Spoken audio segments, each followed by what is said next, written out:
I'm with Connie. She's one of my favorite people. Aw. You know, we've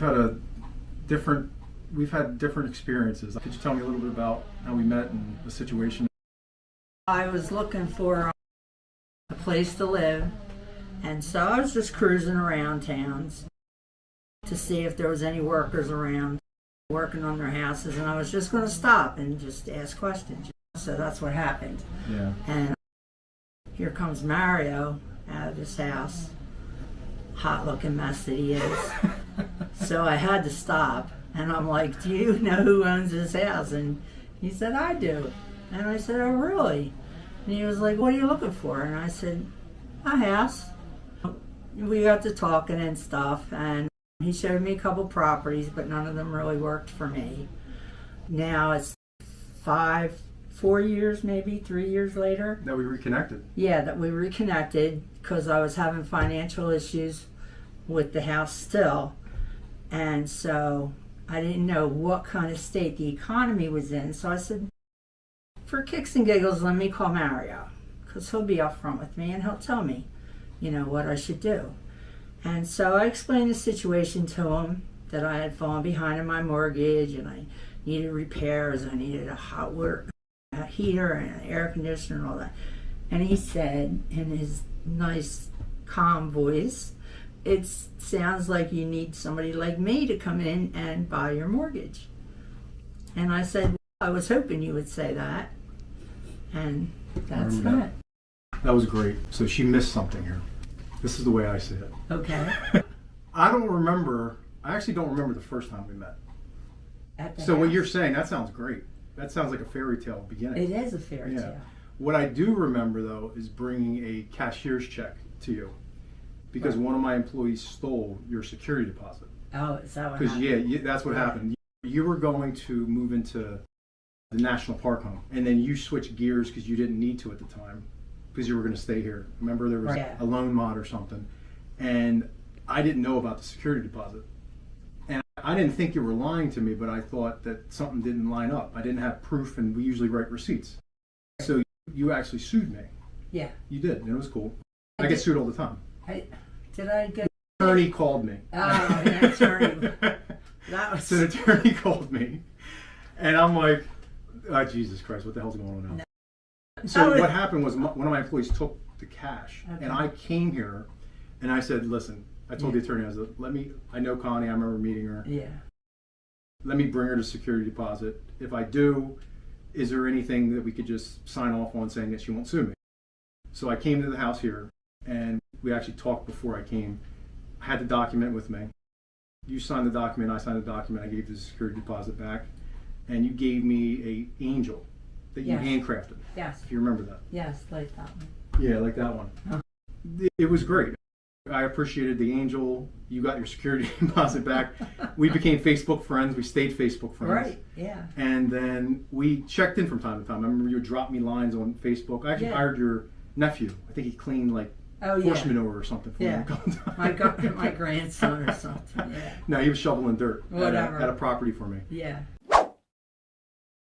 And then, we checked in from time to time on Facebook. And it's very rarely that you'll message me and say, hey, give me a call. So when you said give me a call, what you just said was like what was going on. Yeah. Was I knew something was up. So I think we talked and then I came in. I think we did talk first. Yeah, we talked first and I came in. And then, I came in and then we went through everything that you had going on. And all the options Yeah. that you thought would be best for me. Yeah. And so you helped me out, saved my house, and my grandkids live here, and my daughter lives here, so you kept a lot of people from being homeless. Yeah. And that's what the angel was for, the guardian angel, because you are. I appreciate that. He is my guardian angel. We did too, though, which is interesting. In our business, it's not common though, but we did a lease back Right. to it. So it was a combination. We did a subject-to where I took over your mortgage, and then we leased the property back to you because there was no intentions of you leaving. I asked you that. I said, do you want to just leave? And you're like, no, I'd like to stay at the property. I'm like, yeah, you could stay there as long as you want, however long you want to do. So We leased it back to you. We took on the debt. We transferred the deed. Everything as far as worrying about anything else is on me. So that's my responsibility. Don't get me wrong, there was some fireworks and drama in the way. We ironed it out. There was. But we worked together. Yeah, and they couldn't be helped really. Yeah. But you did. You worked well with me, and here we are. Yeah, that's good. Yeah. But I think the reason why I wanted to talk to you today was just it could be of help for other people that are seriously in some serious situations. We left the property we were at where we helped a guy out that was in the military. And he just had to relocate, so he didn't have an out, and he couldn't come to the closing table with money. And yes, different situation, but it was in that same world where he needed a mortgage taken over. But I thought you would be a great testimonial to people that are in need of understanding that they may need help, or there's people out there that are good people, and that you could put a seller and a buyer together and have a conversation about it. Yeah, and there's a lot of help out there, but to get to that point, like finance companies or whatever may have you, all the mortgage stipulations that they're coming out with.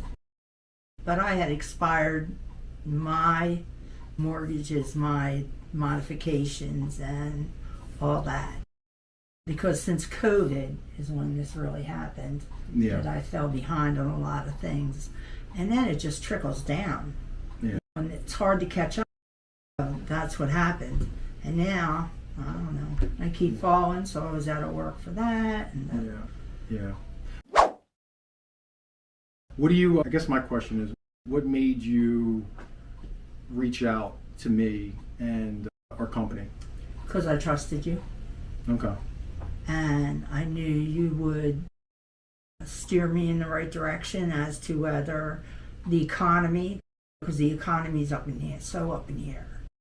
And so I knew that you would know all that, being the investor that you are, everything you have your hands in and all.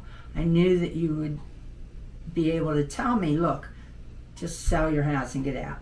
Yeah. Because at one point we talked about if you don't pay your mortgage and you just leave, they're going to come after you one way or the other. So I knew that you would tell me the right way to go. Yeah, absolutely. Yeah. So, yeah. Like I wouldn't just go to anybody else, because trust is a hard thing to come by. Yeah. And, What I remember, the one thing too is I think you're so close, connected to this town. You just know so many people too, that I'm like, it would make no sense for you to leave here or National Park, because this is like your home. You've been here for a long period of time. Long period of time, and I worked for the school. Yeah. And at some point, once they're situated, we'll talk about it down the road. Yeah. Because obviously this is too big. It's 5 bedrooms. Yeah. Yeah, I agree. Yeah, there's always options with downsizing us if you wanted to down the road or something. Yeah. But yeah, no, I think it was very easy. I feel sometimes it's hard for me on my side to work with sellers. They're very apprehensive. The trust that you had with me also built up for years, and we stayed in contact. So instantly, there is no, they don't know you that well. So when I talk to them about what we did, there could be skepticism. Yeah. There could be some things.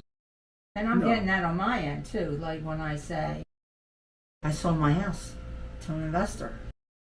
And people are like, really? Do you trust this guy that much to go through with that? And I'm like, yeah. The word investor sounds like this big scary monster to me with a cigar, and he's got a suit and he's ready to kill you. Like he's gonna bend you over. Yeah. I don't know what else to call you. I don't know what you go by. Yeah, but I would say you're right. An investor or a real estate person. Yeah. Who knows? Yeah, I do everything. Yeah, I agree. You can let that ring. Yeah, but I agree. Like when you say, "Hey, there's an investor involved," the ears go up, and the thought is, "Oh shit, this guy, what's he trying to do?" even investors. I'm not even saying real estate could be very tricky as well, because there are investors that are not out for the best interest. They could tell you that they could remove certain options and not share them with you. That, I'm telling you, that's the truth. Okay, yeah. Like they can come to you and say, Connie, you got to leave. I'll give you some money to leave. I'll give you 10 grand, but you got to get out of here. Yeah. And then what I could do is give you the 10 grand, come here, fix it, and flip Yeah. the property. So there's ways you can position without sharing information with people, because you know it, and you can use it against them and help benefit you. That's why I'd rather, like we talk about, be honest, tell you all the options you have, and if it works for you, and if it works for me, even if I didn't buy it or do what we did, at least you know the best direction. That's what we try to do. Yeah. That's what we try to do. And more people should be like you as far as working with people and understanding their situations, your background, your history, how you became where you are today. Yeah. Like you shared all that with me. Yeah. And so that makes you more on my level because you know what I'm going through. Yeah. You saw it firsthand. Yep. How cruel it can be out there. Yeah. So. Yeah. I went through a lot of that with my mother. She never owned the property, but she always rented. But the landlords were not cruel to her. They were very forgiving. She was a good paying tenant. If she was late at the first of the month, she would let them know, hey, I'm going to pay on the 8th or on the 10th. And they had that type of relationship. So my mom showed me at an early age is being in a relationship is in a good, healthy relationship with a landlord is beneficial. And but yeah, you're right. It's just being honest and being able to have those type of relationships. But no, I appreciate you talking to me about how we embarked on this thing. And it was funny how I always felt we were going to, I don't know if you felt this way, we were going to do something. Somehow together. You were and we always stayed happen. connected. And Yeah. I didn't think it was the property. I thought it was maybe you were going to refer me to a friend or something. I did do that a lot. Yeah. I did do that a lot. Yeah. And then your nephew worked for me. We Right. had some connection points. But yeah, it's interesting that we've been in contact on and off for 5 years. Yeah, and that's amazing. I'm like, wow, this guy really has me on his Facebook page. Like, But it's been a good relationship. It's been, and your wife is just beautiful, your family and everything. thank you. And you can just tell by your rapport what a good guy you are. Like, it's not phony. I don't think it's phony. Thank you. Some people may, Yeah. but then again, they're the skepticals. Yeah. And they don't believe. Like, I believe, and I believe in miracles because of everything that I've been through. So I consider myself a pretty good judge of character. Yeah, you're a good person. Yeah.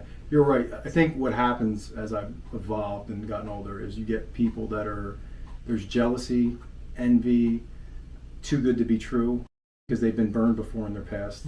And I try to be as relatable as, I always think relatable, real, and raw. If I'm raw, real, relatable, you understand that you have what that's exactly who I am, and that's what you're getting. It's your whole demeanor, though. Even come off as a rich, snobby person, like out to get you. Yeah. You know what I'm saying? I know Like what that you mean. sort of guy. Like you're down to earth. Yeah. And especially to post your family and open yourself up. Yeah. It stinks because a lot of times you'll meet somebody and you'll go, okay, let's meet for lunch. Or let's have a cup of coffee after work. That never happens. Yeah. The world's just too busy for all that. Yeah. So. Isn't it something that's too busy, but they create all these things to make it quicker and make you lazier? Yeah. But it's too busy. Yeah. Doesn't add up. Yeah. To me. Especially to the kids. Yeah. That's a whole I know. another chapter in Yeah, I that know. book. I get that. But everybody keeps telling me that I should write a book. This is so funny. Like my foot doctor, she can't wait to see me every month with the stories that I tell her. She said, you cannot make this stuff up. Not just with you, but with my life in general. And so I had to call her office yesterday just to tell her that we were doing this today. Oh, really? And she keeps saying, Con, you got to write a book. I said, now I don't have to write the book because there's going to be a movie. So I just skipped right over the book thing. when I have this cut up by the video guy, I'll send the clips to you, and then you can share it with your doctor, and they'll see it. They'll laugh. They'll love it. Yeah, they'll love it. She loves my stories. It's never a dull moment here, no matter how you look at it. You wake up and it's... Oh my God, even the closing wasn't dull. With the ex and all the crazy shenanigans, the lady didn't know where she was at. She was across the street. We're like, you're at the Wawa. It's right. And he's waving. What's his name? Yeah, Dan. He's waving. He's waving He's like, at her. I'm waving you. And then she texts me again later saying, I missed the paper. I no wonder you missed it.